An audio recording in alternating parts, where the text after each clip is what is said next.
Thank you, thank you. Our next speaker that I have the pleasure of introducing is Mario Sonego from the City of Windsor. Mario has been with the City of Windsor since 1984 and is a graduate of the University of Windsor with a Bachelor of Science and Engineering and is a registered professional engineer. He has been in public works in different capacities for most of his 29-year career and was also chief building official for 5 years with the City of Windsor. Currently, he is city engineer and corporate leader, environment protection and transportation, which is he's leading the area of the city that's traditionally identified as public works, parks, and facilities.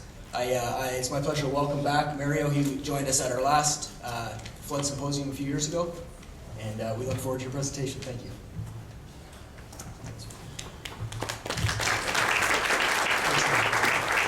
Thank you very much, Craig. I appreciate it, and I appreciate the invite from ICLR. And I was here a couple of years ago and adapted some of the ideas in our program. So this is, as Dr. Kesnick said, maybe this is our R&D for basement flooding, or part of it. So I just want to give you a Windsor's perspective. A lot of these ideas you've heard of, and depending on the municipality you're at, you're going to be at different levels of maturity, and certainly we are. Ottawa seems to be far further ahead than we are. Just depending on the amount of resources you have, you're going to be at different levels of maturity, and certainly we are. First of all, I just want to tell people where Windsor is. Windsor is at the start of the province, not the end of the province. We're at the start of the province. We're south of Detroit. And we're a single-tier municipality, but we're in Essex County, where there's 7 other municipalities. Total population altogether is about 375,000. This is kind of a chart we use to show you within a day's drive you can get to a population of over 200 million people from Indianapolis to Cincinnati to Toronto, so it's kind of a marketing thing we use. Windsor, we're surrounded by water. Windsor, Essex counties, we call ourselves a 100-mile peninsula. We got water on 3 sides, so water is a very important feature of what we deal with in Windsor, and water quality is certainly a big aspect of it. This is the Detroit River, for those of you, and this is our kind of our waterfront, which we're pretty proud of. It's got 6 kilometers of trails and whatnot, and I'll tie this all back in the end when we have to deal with water quality. We've been pretty lucky over the years, and we kind of had like a epiphany or culminating rain events that caused us to go where we're going. There were really 2 events from June of 2010 and November of 2011, where in June that we had a massive rainfall of, we knew it was 90 millimeters, and we think it was between 11 p.m. and 3 a.m. in the morning. Most of it probably fell in the first hour. So that was kind of a high intensity rainstorm after a bit of a wet spring, but not totally out of character. November 29th, the year in November in 2011, we had the rainiest, 1,568 millimeters of rain compared to the annual average, which is 844. And then in November of 29th of that year, we had a 75 millimeter rain event over 5 or 6 hours. Wouldn't think it'd be a big deal, but that caused another spell of basement flooding. So 2 kind of different events. And the second one, the groundwater was totally, totally saturated. And the June 12th, the June 2010 event, we get notices from a weather service we have. We usually use it for snow to anticipate snow events, but we also get it in the summertime. And they give you percentages of how much rain they think is going to fall, and they give you different percentages of rain. So in the 2010 event, it was high winds was a high probability. Rainfall event, there was a 10% chance of less than 35 millimeters of rainfall. We got 90 millimeters of rainfall. Towns of Leamington, they experienced tornadoes, F1 tornadoes, so they had some tremendous, some unfortunate. Thankfully, no one died, but there was a lot of damage. I think there was over $100 million in claims just as a result of the storm.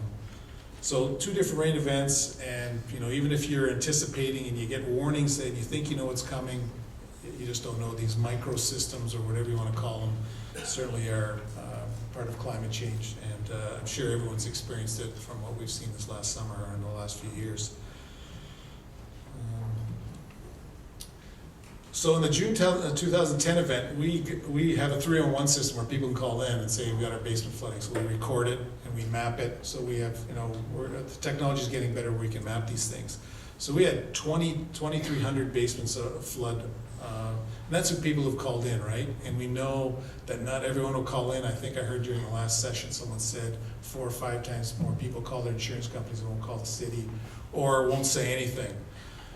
So, and it was mainly central to east located. And so that was we got 77,000 homes in the city. So it's a pretty substantial amount. And obviously in this day of Twitter and everything, there was quite a bit of uproar. So how do you communicate to all these people? Do you have a public meeting? You can't have a public meeting with that many people, right? So we decided to dispatch, I think we had 6 people dispatched and tried to do surveys and try to visit as many of these homes as we could to try to get some information.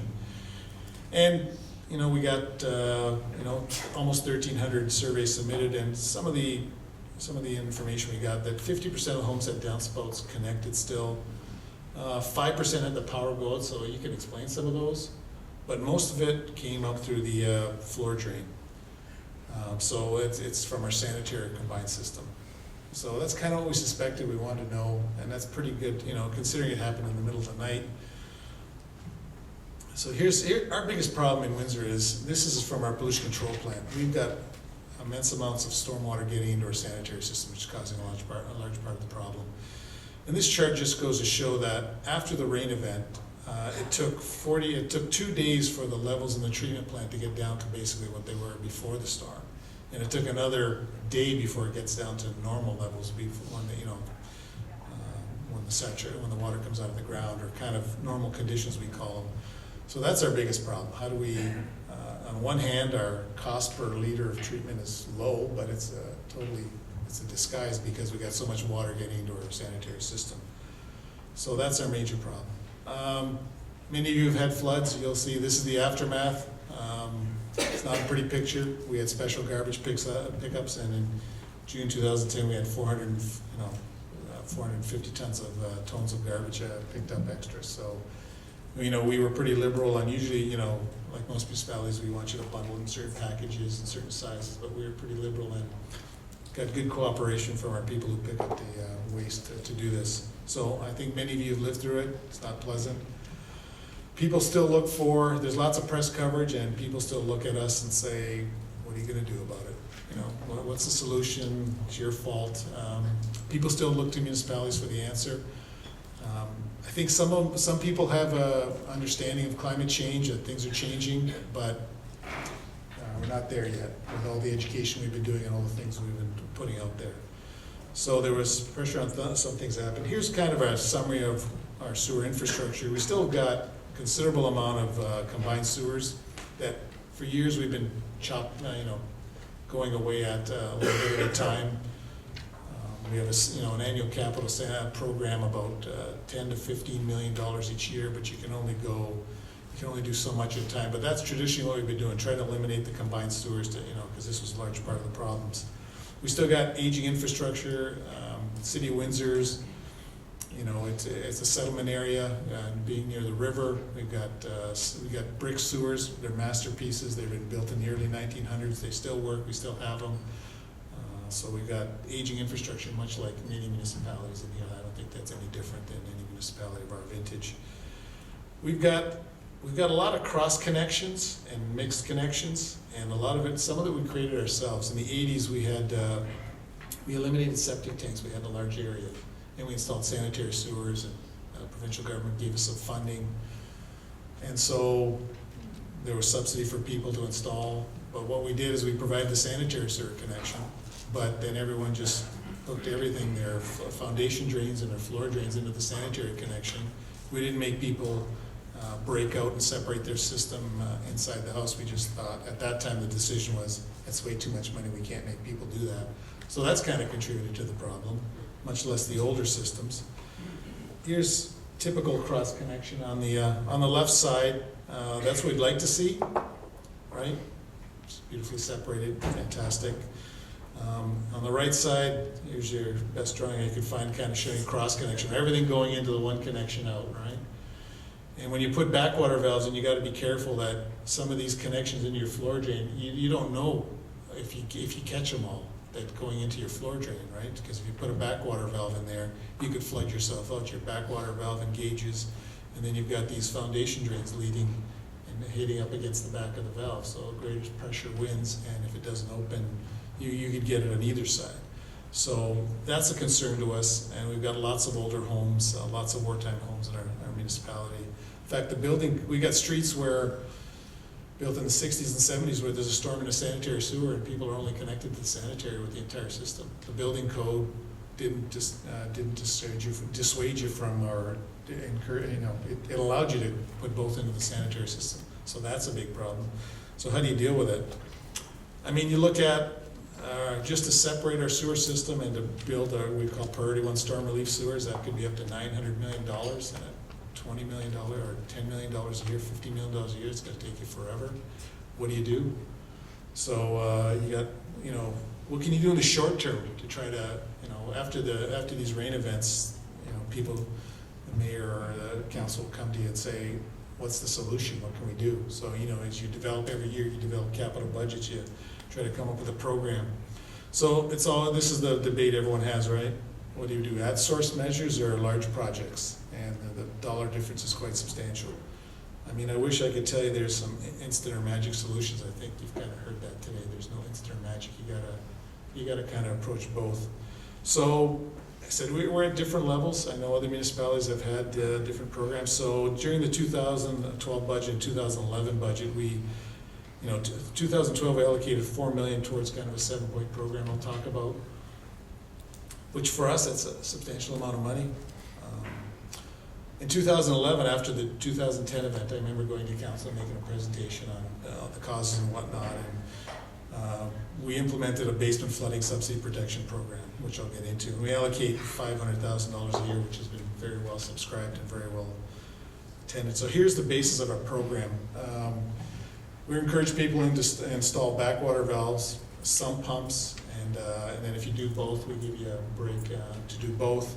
And we also have a little bit of money to disconnect foundation drains. So we subsidize up to 80% of it, or if you do, the maximum for any particular home is $2,800. So you'll see the breakdown there. We have maximum for each categories. Very well subscribed. Let me go back for a second. So we set aside the money, and we tried to make we said, how do you do this without making it so complicated? So what we did is, and we have a form to fill out. So people have to fill out a form if they want to qualify. They can submit it over the internet and submit it electronically. Once we accept it, then we know people are interested. Then we dispatch the building inspector out there, and we want the building inspector to go out there, and building's key because you got to have the resources to get out there to do the inspection. So we want to make sure people qualify. So to qualify, you could not have an existing sump pump because we're not going to pay for a new one. You already got one. Backwater. So that was the key, that you don't have an existing sump pump, or you don't have something that doesn't qualify. Like the building code will only let you have certain homes can only be allowed to have backwater valves, right? You can't have multiple story buildings having sump pumps. It's not allowed in the building code, right? It'll be ineffective anyway. Backwater valves, it'll just blow it open. The pressure will. So we do that. Once the building inspector determines, yeah, they qualify, that's good, it's logged into the system, then it's up to the people themselves to go and get the work done. It's up to you. You're approved, you're going to get paid, get the work done. We want you to have 2 quotes. At the end, in order to get your money, you got to submit the signed form, and most people have that up front saying you agree, and there's a whole waiver, 1-page of waiver about what you can do in the future. You can't sue the city, all kinds of legalistic wording like that. It's necessary. You have to have the 2 quotes. You have to have a finalized building permit, because the actual installation you have to have a building permit finalized, and then you get your money. We'll pay you out. Fortunately, we try to do the 2 quote thing so that people protect themselves, and I'm kind of surprised with all the home improvement shows you have on there about make sure you get 2 quotes, make sure you do this properly. People kind of not interested in that. They'll get 1 quote from a contractor, and then they'll ask the contractor to get the 2nd quote for them. It's like, really? guess who's gonna win that one? So, and we tried to make an issue of it, we involved the police, we did this whole thing. It's like, the only people that weren't happy were the city. The residents are happy with the quote, the contractors are doing quite well with it, they're doing some good work. The contractors are the ones promoting it, the largest, and I know you can't see the article, but it's not really, so you can see the article, but the plumbing contractors are promoting this heavily, and they're the ones, regardless of any education we do, they're the ones that are promoting it. There's some good things and bad things on this. Obviously, now we've done this program, we've created a market for this program, so the prices are going up, right? That's the way it is. That's capitalism. That's the market. But some of the contracts saying this is going to solve your problem, the backwater valve. It's pretty effective. Sometimes they don't work, but and usually the ones we don't work, we hear calls on, and we've looked at those, and sometimes the valves haven't been maintained or engaged, they don't engage properly, and sometimes all the floor drains haven't been disconnected. So, that thing you got to be careful about. And there's everything that's done in a basement now. The contractor's saying, hey, this is your chance to get a backwater valve. So there's some upselling, side selling, whatever you want to call it. We think it's all good. We're just worried about that people will protect themselves, but they seem to be happy with the prices. They're getting 80% subsidy from the city. So it's going quite well. There's some pitfalls that you worry about, but it's going quite well. And actually, Monday night at council, we're just asking council to give us the pre-commitment to next year's funding because it's going so well. And after you have every rain event, there will always be some small basement flooding, but not these big events. But every time there seems to be a rain, there seems to be a spike in the number of applications for the backwater valve and sump pump program. So I don't know if many of you have experienced that, because I know a lot of people have this program. It's a good program. This is a report we did earlier in the year. This is just we had 1.35 million. I broke it down per ward for the councillors, but that's actually gone up to 1.7 million now. As I say, it's been very, very effective, and people seem to be very happy with it. We've also, part of the money we spent, we're spending, we got $2 million allocated for downspout disconnection, where the city will pay the entire cost of your downspout disconnection. And it's a pretty good program. People call in, we'll do them, but we also do it postal code by postal code through the area. It's not mandatory yet. We decided that we'd approach it this way, saying, now's your chance. If the city's paying it, no cost to you. Take advantage of it now, because in the future, if we do make it mandatory, you're going to be out of luck. Whether we'll ever do that, we'll see. But with that, we still, here's some of the stats we've got. I mean, almost got 2,000 downspouts disconnected so far. Not bad. But we're still only getting 10% of the people buying into it. We did have a downspout disconnection in the 70s in a particular area. So people still aren't, it's typically people who've never had water in their basement. It's like, well, what do I care? What do I need it for?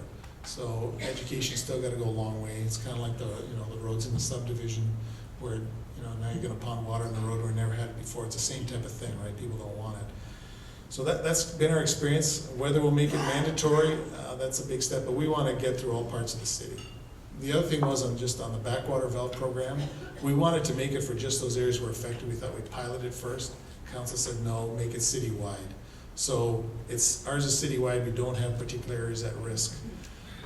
But most people don't want to, if you've got a finished basement, most people don't want to break up their basement and do this stuff unless they really need to. So that's kind of self-regulated it a bit. Other measures we've taken as part of our program is, we're doing some flow monitoring and hydraulic monitoring in the sewer system. What we don't have is a real good monitoring computer system like Ottawa's going at. So we need to do that. We're a bit behind. We're allocating 1% of our budget to camera inspection of our sewers. We only got about 25% of our sewer system cambered. So we're really behind on that one. We really need to do that. We got permanent flow monitoring equipment, all to try to, smoke and dye testing for our problem areas, all to develop this master plan of where do we go in the future? What do we do in the future? In 2010, we just had 2 rain gauges, one down by point number, by the riverfront in the middle of the city, one at the airport. really didn't give us much good information. So we've got live data, we can kind of, it'll help us with the monitoring, help us see how these rainfall events affect different areas. So we've invested in that. That's a big step. We're participating in Insurance Bureau of Canada's MRAD assessment, that program, and we'll be, in fact, we've just got permission to sign the agreement, and we're going to go forward with that, so we're happy to participate in that and see if we can work with the insurance industry to try to help out, find Windsor's problem areas, and kind of assist the homeowners who always want, every time there's a basement flooding event, is city, it's, you know, what did you do? Why, you know, solve the problem, and at the same time, you know, I'm going to lose my insurance, and those are things you got to balance. And we're updating our IDF curves, our rainfall intensity curves. So we want to partner with the county municipalities. So you know, that one's been slow in going, but we're working through our conservation authority on that one. That's important to us. It's good, but the big problem with that is once you do it, okay, where do you start? Now you've updated your ADF curves. Where am I going to start? So we hope our master plan will help us start. You know, do we start at the outlets? Do we start in the middle? Do we start with storage tanks? What do we do? So that's always the big battle once you do it. We're trying to educate people through the website. We've got some of the Insurance Bureau of Canada stuff, some of the ICLR handbook. We've also got some information on, I don't know how this shows up on the screen, but you know, typically we have our sump pumps, and because we're in the flat earth, this is the flat earth segment. I know the gentleman from Winnipeg's next. So any development we have in Windsor, any new development, everyone always has sump pumps because they're so flat, and you only get so much grade. So sump pumps to us is not unusual, and it's pretty much expected. So, but what you'll see is a lot of the sump pumps just pump into the storm sewer system, right? And at some point the storm sewer system's failed or full, and then you're pumping into a full system, and what are you really doing? And so we've, and the second one is how you can convert that to have a spill out to the outside of your development, kind of like a relief valve. All new subdivisions now have this as their, in their lot grading plan. That's how they do it. Also, we're specifying backwater valves on the sanitary sewer system, even if it's a new subdivision. Problem is, what do you do with the existing subdivision? So we don't have backwater valves in our storm like Ottawa does, so that's where we're at so far. We've got videos, we upgraded our website, I think it was last year, to put videos on. I know there's some municipalities that have great. City of Toronto has a tremendous website on videos that they put on. So we've got our how to disconnect, wastewater, what to put in your wastewater system, got a climate change adaptation plan. So we're progressing on that, which is good. Hopefully people will take advantage of that. Large projects, we've got at the riverfront, it's the riverfront treatment basin. We call it the RTB. It was $67 million. It's really to deal with combined sewer overflow. So what it is it's basically it takes the combined sewers and we add chemicals to it. So we settle it out. It's kind of a mini treatment plant. We take the solids, send them to the treatment plant, and the rest goes back into the system. And this is to really prevent CSOs, combined sewer overflows, from going into the Detroit River. This was built on the riverfront. This is, and it was done in the infrastructure stimulus period, where we got money from the province or the feds. Otherwise, we couldn't afford it. In the end, this is you can't see it. We spent $67 million. You don't even know where it is. So I guess that's a success, because we redid our shore wall. We've got beaches. We've got fish habitat.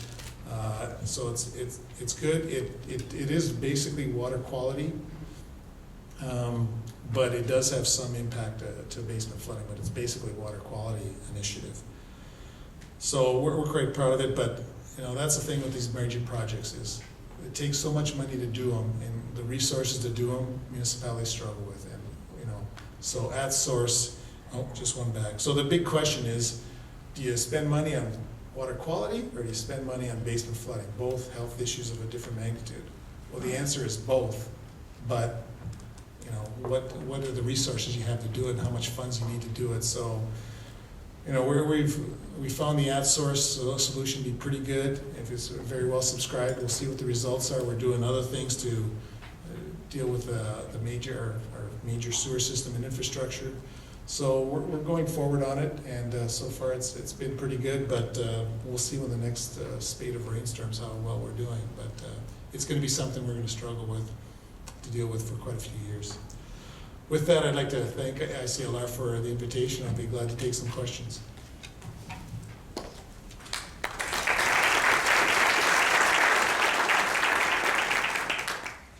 Thank you, Mario, for sharing with us the City of Windsor's view on some of these issues. Happy to take your questions. I'm going to repeat your question. This is being videoed for future reference, so I'm going to try to summarize your question, and that'll hopefully help hear them too. So, invite any questions at this time. Yes, please. It's Robert Muir from the City of Markham. The question is, does the downspout disconnection subsidy, does that apply only to those connected in a combined area or to the sanitary, or is it storm system connections as well? So the question is about the downspout disconnection program and where it applies. Basically, it applies citywide. We decided, same thing with the backwater valve system, rather than having small parcels and the resources to try to distinguish a difference, just make it citywide. So even if you're in newer subdivisions, which, you know, when I say newer, within the last 15 years, which shouldn't have been connected in the first place, and after the builder left, people connected them in after. We don't distinguish. We say, if you want them disconnected, we'll disconnect it. We do it for it's about $150 a house. And usually, and we don't on the eavesdrop disconnection. If the disconnection is going to be onto a hard surface, we're saying we're going to leave them because of slip and fall, because of icing, and whatnot. And what really are we getting from it? So we're trying to get in areas where we can go into the groundwater. So, but citywide. Yes, please, at the back. Christine, Card Valley Conservation Authority.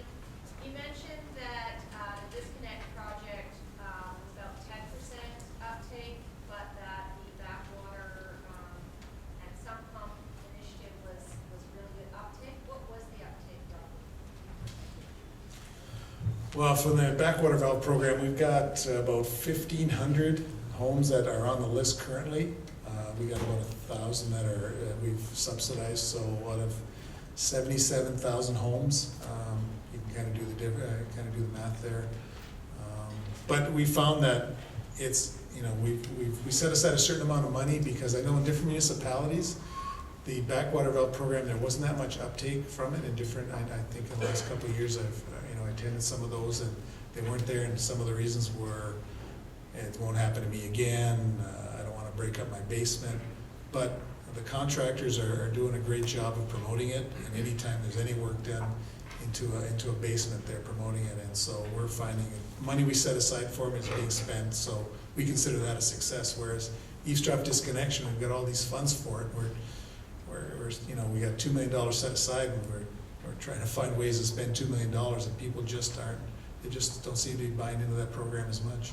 So did you educate the contractors, or have they just self-promoted it on their own, seeing the niche for it? Well, we tried to, we put out information to the contractors saying we're going to put the program out, and here's some of the things we want you to do. Make sure you disconnect connections into the foundation drain if you're going to put a backwater valve, that type of thing, because they're not. We have a heavy construction association, but for the smaller contractors, we don't really have an association that kind of speaks for them all or get information for them all. And there's so many drainage contractors out there, whether they call healing contractors or drainage contractors or plumbers. There's just so many out. So we tried to get the education out to them.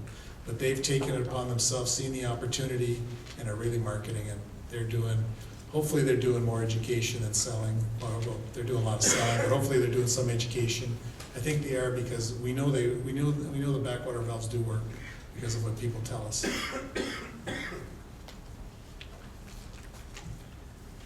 It's great to see the questions here. One of the things, the major reasons why ICLR puts on this type of event is to allow municipalities to talk to one another and learn from each other's experiences. So it's great to share municipal questions and discussions. We also have conservation authorities here, and there are insurers in the room. So I invite all of your different perspectives to come forward.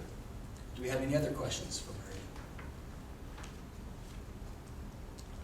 Mario will be participating in our panel this afternoon, so if you think of anything, and we can continue the discussion then. With that, I'll thank Mario for being here.